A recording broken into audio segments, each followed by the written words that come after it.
Bonjour, c'est Yannick pour Actualité-DVD.com. Aujourd'hui, le DVD que je vais vous parler est le film d'horreur Bandits, Fusils et Zombies, version française de Gangster, Guns and Zombies, réalisé par Matthew Mitchell avec Vincent Jérôme. Le DVD est distribué par E1 Entertainment et il est sorti en magasin le 18 décembre 2012. Le monde est sous tension. Ce qui était le début d'une épidémie se transforme en apocalypse de zombies. Pour certains, c'est la fin du monde. Pour d'autres, l'opportunité de finir un cambriolage en toute tranquillité. Enfin presque. 5 redoutables gangsters britanniques plongés dans une atmosphère de mort et de sang sont prêts à tout pour survivre. Je suis vraiment chanceux depuis quelque temps. Je reçois rien que des films d'horreur et vous savez tous, je suis un grand fan de films d'horreur. Et en plus, avec un titre comme Gangster, Guns and Zombies, ça fait tellement série B, ça tombe bien, je suis aussi un fan des films de série B. Puis en plus de ça, c'est un film qui vient d'Angleterre. Et la plupart du temps, les films d'horreur qui viennent d'Angleterre sont très très bons. On a juste à passer à l'excellent Shaun of the Dead, à Wilderness ou à Dog Soldier. J'ai regardé le film et c'est vraiment dommage, je dois le dire, j'ai été déçu. Je m'attendais à quelque chose de très intéressant, très bon, et c'est tout le contraire, c'est vraiment pas bon.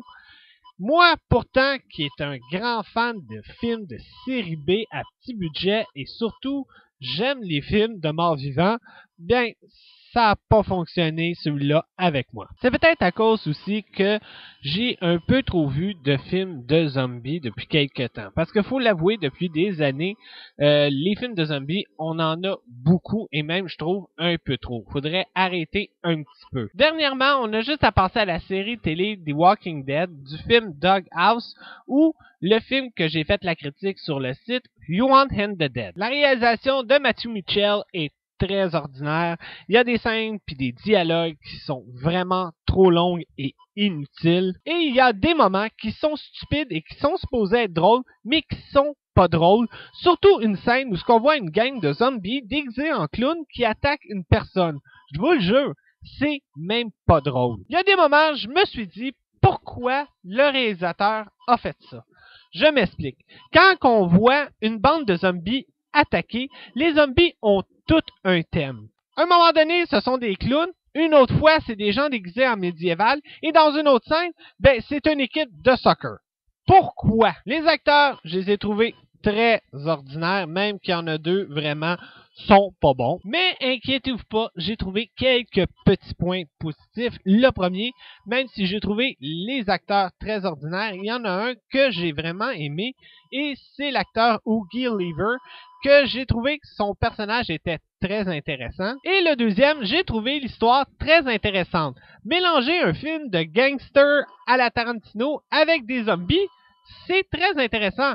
Mais le problème, c'est que ça a été mal réalisé. Côté effets spéciaux, c'est pas très fameux. Le maquillage est raté. Les zombies sont blancs comme de la neige. Et contrairement à la pochette du DVD, il n'y a pas beaucoup de scènes qui sont sanglantes. Fait que pour les amateurs de sang, vous allez être un peu déçus. Bon, c'est sûr, ça sera pas dans ma liste des pires films d'horreur que j'ai vus, parce que je vous dis, j'ai vu pire que ça, mais ça reste que je me suis ennuyé, j'ai pas embarqué dans le film, je m'attendais beaucoup mieux pour un film qui vient du UK, vraiment, j'ai pas aimé. Je m'ennuie des bons vieux films de morts-vivants qu'on avait dans les années 80, comme The Gates of Hell, Le Massacre des Morts-Vivants ou Dawn of the Dead. Si vous êtes un gros fan de films de zombies, vous regardez tous les films de zombies qui existent, ben, je vous dirais, essayez-le, mais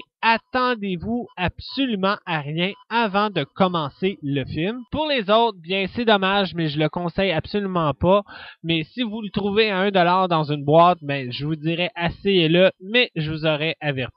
Côté bonus DVD, on retrouve un behind the scenes, un making of, des bloopers et les commentaires de l'équipe de tournage. Le film vient en anglais et français 5.1 Dolby Digital et il y a des sous-titres en anglais SDH. Pour le film, je donne 4 étoiles sur 10, c'est sûr, j'ai déjà vu pire. Et pour le DVD, je donne 6 étoiles sur 10. En terminant, je me dis qu'avec tous les bons films que le UK nous a donnés dernièrement, un qui soit mauvais dans le lot, c'est pas trop grave. C'était Yannick. Bon visionnement.